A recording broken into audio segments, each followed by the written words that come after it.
guys! Kure the Vampire here. Welcome back to another anime gaming rant, and this time I wanted to talk about an interesting article I discovered about a day or two ago. Now, this is an interview regarding with the Persona series director and HoYoVerse director, and this whole thing about turn-based video games, or, you know, turn-based gameplay in most RPGs and JRPGs in general. Now, before I get started to reading this, I'm going to just say, I truly love turn-based. That's my number one favorite. My second one is action, single-person gameplay mechanic. If you think of Final Fantasy 15, sort of like that, but I honestly say the much more better one is probably Tales of Berseria, or any of the Tales games in general, or even Kingdom Hearts. So that's pretty much it, but I love turn-based mechanics and games. I think they're fun, and it really sets the tone for many games from the older days. Because, you know, I grew up with games like Final Fantasy VII, the OG series. I grew up playing Final Fantasy X, and Persona 5. And also, I played the one on PlayStation 4, and now the one on PC. And honestly, you know, that's what I like. Anyways, getting into reading this. So the title is called Persona Series Director Discusses Appeal of Turn-Based Gameplay Process Behind the Main Character Creation. And yeah, so anyone who has not played Persona 5 or any other Persona games, definitely check it out. I find the story is really deep in Persona 5. Mostly because of the main character and having that criminal record, because he was in a wrong place, wrong time, and apparently a drunk guy, you know, made the girl, you know, say, you know, that the kid, you know, approached the man, knocked him out cold or whatever, and yeah, even though that all happened was completely untrue. So, there we go. Alright, now onto the main thing at hand. So I'm gonna read a little bit, and then I will also give you a little summary of what I'm reading. All right? It may not be perfect, but I'll try to go. I'll try to be, you know, clear and accurate as possible. So the FFVII Gamer recently conducted an interview between the HoYoVerse producer behind Honkai Star Rail, which actually I will say is a good game. I still haven't put enough hours into it, but hey, it's a good game, so, you know, try it out, give it a try. I know there's a little bit of, you know, the gacha portion into it, but honestly, I don't really care much for, you know, the gacha stuff. I only just care about the main course of the game. Continuing on, let's see, David G. Yang and Persona series director Katsuya Hashino.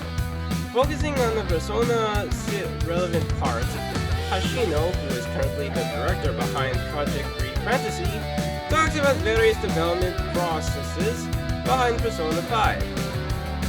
He discusses how he thinks turn-based RPGs can advance compared to action-based ones, the process behind creating characters and stories, as well as the positives and dangers of implementing AI technology in development.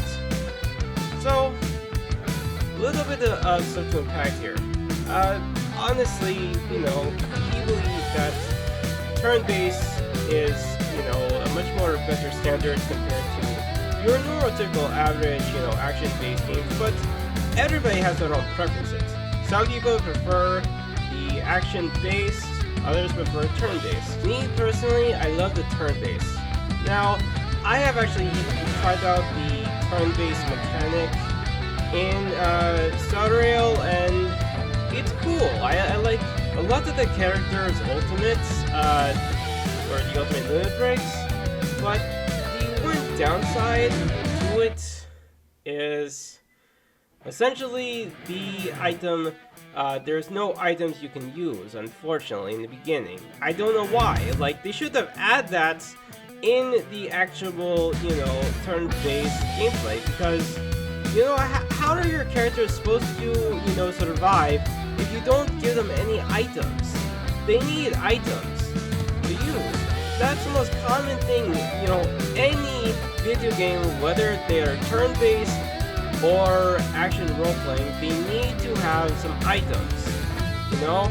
Paper Mario is a good example. Paper Mario 64, you always would have, you know, some items available to you. So, in one of the battle areas I was in, apparently one of my characters died, and apparently I had no items. I can't use any items.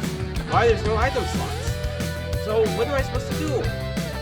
You know, you have to have a revival potion like a Phoenix Down or something, because, or even a life gel, for example. So that's one of the downsides I have to say about Star Rail right now. But you know, if HoYoVerse added maybe an actual update to it, I could definitely get more into it. I would definitely, if they added a item mechanic into the actual gameplay, that'd be nice. But anyways, moving on. Let's see, where did I leave off? Let's see. He discusses how he thinks turn-based RPGs can enhance compared to action-based series, the process, you know, behind creating characters and stories, as well as the positives and dangers of implementing AI technology in development. The sense of immersion in turn-based combat. David discussed his team's inspiration taken from Persona 5 for Honkai Star Rail. One of these points concerns Persona 5's sense of immersion.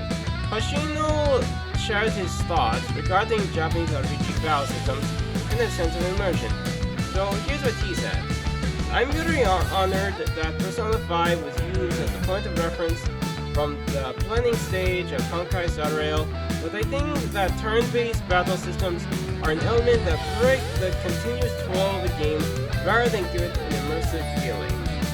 So if you think about it, a lot of games, you know, from back in the day always mostly used all of the turn-based, but there were others that really relied on what they relied on, you know, just action-based combat. And I understand, you know, the immersion of the idea of, you know, action role-playing. I mean, of action-based combats. Let me see. What's a good example here? Oh, I know that there's many. Like Ocarina of Time, for example. Or, what is that one? Solid Snake. I forget. But yes, those two are good examples of an actual action-based RPG. Legend of Zelda Ocarina of Time is not actually turn-based. Now, Final Fantasy VII, the original, is actually turn-based. Another turn-based one, I can name a number of them, but I would probably name The Legend of Heroes Tragic Steel. That one is also a turn-based, because, you know, it's turn-based. Everybody has different turns, and each of them have their own special ability. But I do actually like the cool awesome abilities that the characters in Star Rail actually have. They're pretty cool. There's that one girl, the one female character. It's not March 7th, which is a really weird name for a girl, but I'll leave it where it is. There's other ones, but a lot of them, I actually love some of their cool, awesome abilities in Star Rail. I think they're top notch. The only one that probably cannot beat is probably Cloud's Omnislash. Oh, wait a minute. Also, the Knights of the Round from Final Fantasy VII. Oh my god, I remember Knights of the Round. That was the most awesome summon ever you could do. And also Bahamut Zero. Though that was an awesome one too. And then if you think about Final Fantasy VIII, summoning up Odin was even cooler too. He just does a one-hit KO, essentially, just with those swords. Well, he's also riding on a horse. So there you go. Anyways, After David explains the reason for making Honkai Star Rail a turn-based RPG, after Hoshino asks why they decided to go that route. Hoshino elaborates on his thoughts for turn-based battle systems for RPGs in the future. This is what he also had to say. In the history of RPGs until now, there have been many examples of games that have used turn-based battles that were eventually replaced by active action scenes to give the players an improved sense of immersion. However, I personally believe that turn-based battles will not become an archaic system if they can be implemented in a way that fits as part of a cutscene's composition. Show the scenes that need to be and don't show the scenes that don't need to be. In short, if we think of the cut and paste method used in anime and manga scenes as a method that can be brought into game battles, I believe that turn-based battles in RPGs will continue to evolve in the future. This is why when we created Persona 5, we didn't hesitate to adopt a turn-based battle system. And honestly, I kind of agree. You know, now some of you guys may actually disagree with me because some of you guys may say, "Oh no, Kuri, you're wrong here. You're wrong." Because you know that's actually going away. That's not actually true. You know, everything's now is still going the route of action, gameplay-based games, but not every single game needs to be action-based. There are some that it depends on the game though. Like Horizon Zero Dawn, that could definitely, you know, that one's a traditional, or I wouldn't say traditional, but it's definitely action-based. Same thing with Tomb Raider. You know, the one from back in, 2014, 2018? And no, I'm not speaking about Shadow of the Tomb Raider, I'm talking about the much more modern version, back when Crystal Dynamics was really good when they made Tomb Raider with Square Enix. So, there you go. And honestly, I don't see turn-based RPGs leaving the gaming scene. I definitely see that massive improvements are made, and a lot of RPG games are still going over to mobile gaming. And you ask why? Well, because nowadays, if you look at the gaming space and you look at the industry, a lot of AAA companies, kind of, you know, they aren't really making a lot of turn-based games these days. Because a lot of them want to, you know, just put out a lot of DLC, and some of them apparently are coming out with really, really terrible games. And mostly that is because, of course, because they need to get games out on a specific date because they want to please their investors and stuff. And when I think about it, it reminds me of that one show. It was called Black Mirror Bandersnatch, I think, where basically it was an interactive show or movie where you basically had to decide about how to go along with the story, and it was all based on your decision. And one of the things I remember, there was one scene in the movie that basically said, "Oh, can you get this done at this particular date and time?" And to my knowledge, and what I thought about it, I was thinking, no, I don't think I can get it done this particular date and time. I need more time to put it together. Because, you know, as much as, you know, as Satoru Iwata, and, you know, for all the hate he received back in the day when he was still around, he was still a really, really cool, awesome president of a company. He was truly a great man. And if things didn't work out, he would actually, you know, cut his pay in half and just accept it. He wouldn't blame others, and he wouldn't run away scot-free with a whole bunch of money. He would not do that. And Shigeru Miyamoto, he's still around, and he's still a great guy. And honestly, you know, thanks to the Super Mario Bros. Movie making some good rounds of box office sales, I don't see it going anywhere. I mean, it's a family good film. Plus, it's kind of an encouraging movie because everybody grew up with Mario. I even grew up in. I grew up with Mario. I remember playing Super Mario 64, Mario Galaxy, Mario Bros. Back on NES. I remember a whole bunch of these awesome, incredible experiences when it came to Mario. Now that I look at it today, it's so fun, you know? I also love Mario Odyssey. Mario Odyssey was, how should I say it? A really cool, awesome, you know, really cool, awesome, action-based game where it's all about, you know, stopping Bowser from murdering Peach. And it was kind of referenced in the actual movie too. If you guys didn't see it, there were a few cutscenes. Hell, even at the ending, where Bowser decided he wanted to marry Princess Peach. Of course, Princess Peach did turn him down, but you get the point. And yeah, and you know, I still, you know, I love Mario, and you know, Shigeru Miyamoto says, what was his quote? He said, a rush game will be terrible, but a delayed game will always,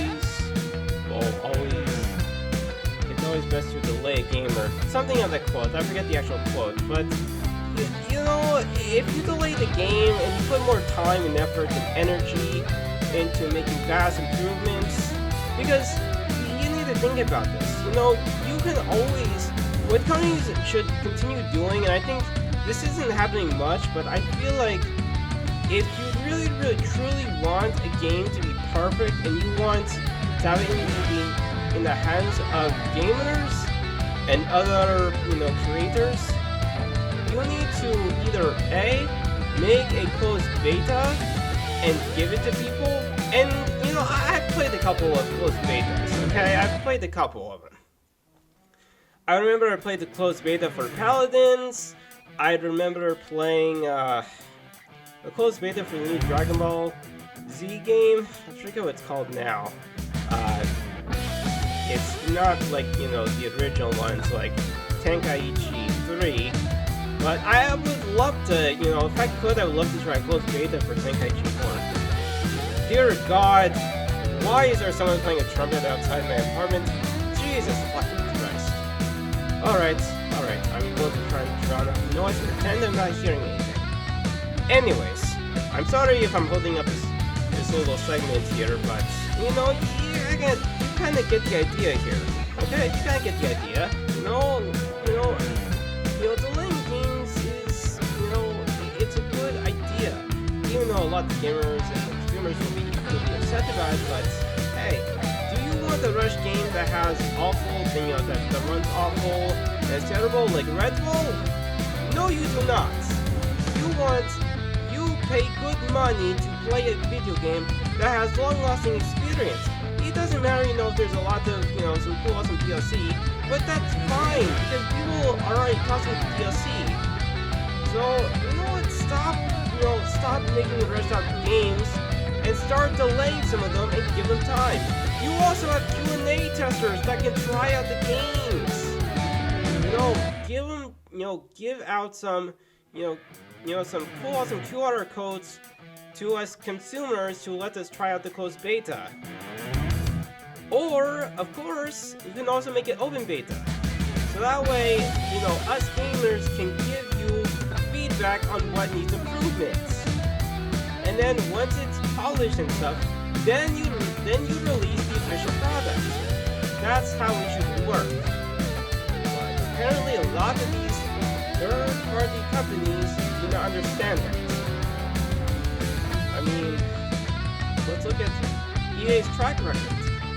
That's, you know, a lot of gamers do not trust EA, but there are some still EA fans that still like them, most because of the sport type. Anyways, but yes, that's why a lot of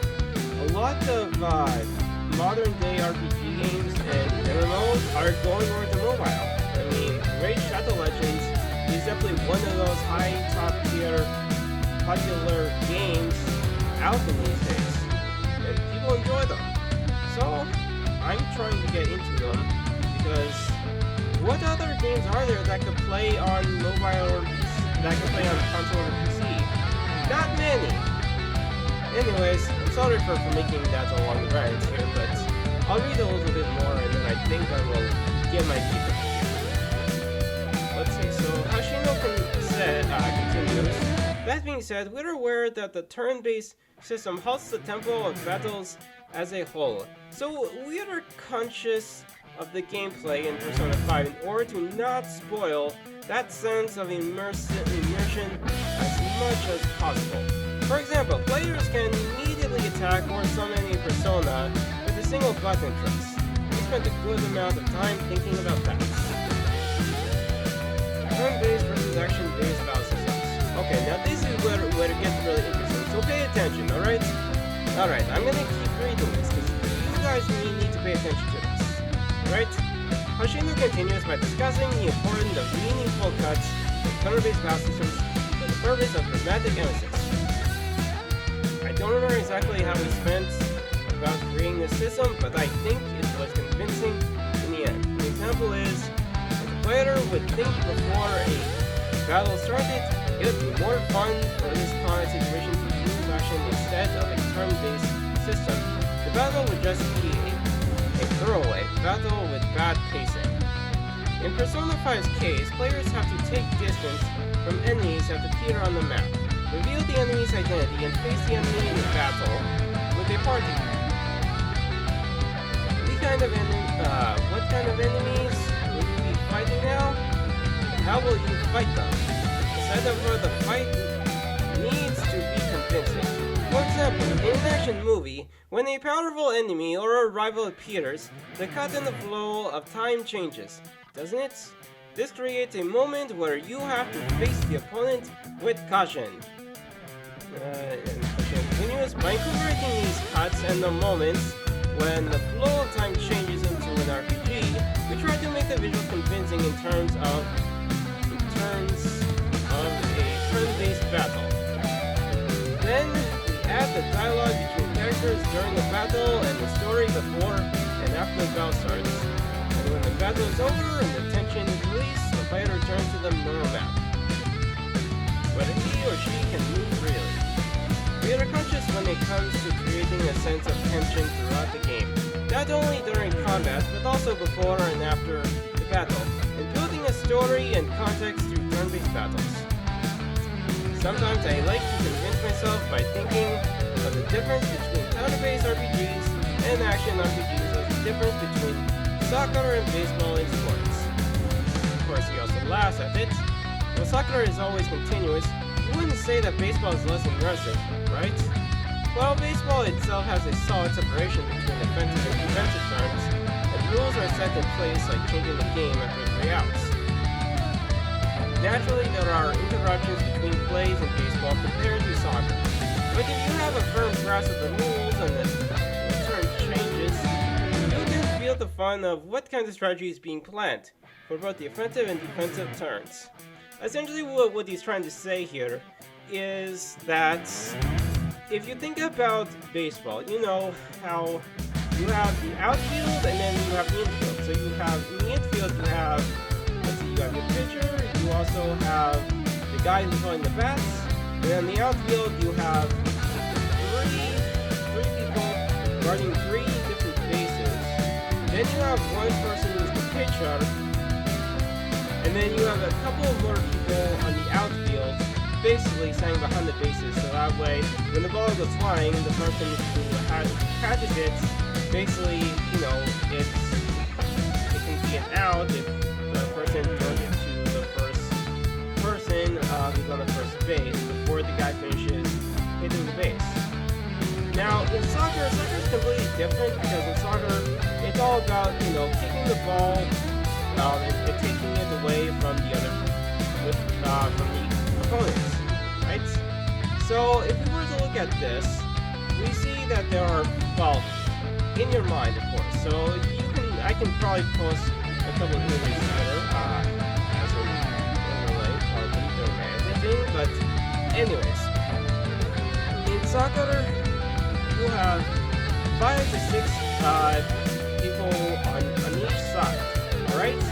And and they all go at it. You know, you guys, the other team and your team are completely, you know, it's kind of like tackling the ball, but you're tackling it with your foot, and there's always trip ups and all sorts, and your objective is basically get the soccer into the goal, soccer ball into the goal. And how do you do that? By kicking it. And that's kind of action-based. Now, baseball is kind of a turn-based, because after 3 turns, you know, it's basically switch off. That's kind of like why he's comparing it to RPGs versus, turn-based versus action. Alright? So, you guys kind of get the idea. I will leave this article in the description. You guys can check it out. I find this a really interesting article. I really highly recommend you guys to read it for yourselves if you're so interested. And, of course, as I mentioned some of the games, you know, like Mario, Zelda, or rather Super Mario, 64, Zelda, maybe Star Fox, maybe, and many others. Those are action games. And then, of course, games like Final Fantasy VII, Persona 5, Final Fantasy X, Legend of Heroes, Red Books 2, those are all turn-based. So, definitely, you know, if you haven't played the Trails of Cold Steel series, highly recommend checking that game out. Yes, it's kind of like Persona, where it has 100+ hours, but hey, you know, it's a great game. And even though there's some a little bit of politicalness to it, but it's still fun. So, other than that, that's pretty much what I want to cover for this video. So, after everything, feel free to give feedback on what your thoughts about it. Do you like turn-based, or do you prefer the traditional action gameplay mechanic? And don't get that to voice your own opinions, okay? Not everybody agrees. My first opinion is I actually like turn-based, but to each their own. All right. So feel free to share comments in the description, and of course, for more content, definitely check out my channel. And if you actually liked it, if you like my channel, and you want to be a big supporter, hit the subscribe button, hit the bell icon with all notifications enabled, so that way you get a cool, awesome updates of new videos that come out every week. Alright? My schedule is kind of changing a bit, but for the most part, I will still upload on Thursdays and Fridays, so check them all out. I do lots of different content. Let's Plays, gaming rants. I haven't done an anime review, but that's only because I've been watching a lot of anime recently, and I haven't really been reading a lot of manga, honestly. So, there you go. And everything else, you can follow me on social media as well. Alright? And give this video a like if you actually enjoyed it, alright? So, with that, this is Corey the Vampire from Anime Corey D5. And I'll see you guys in next time, in the next upcoming Let's Play or other video as I so make. Alright? Till then, see you guys next time. Take care.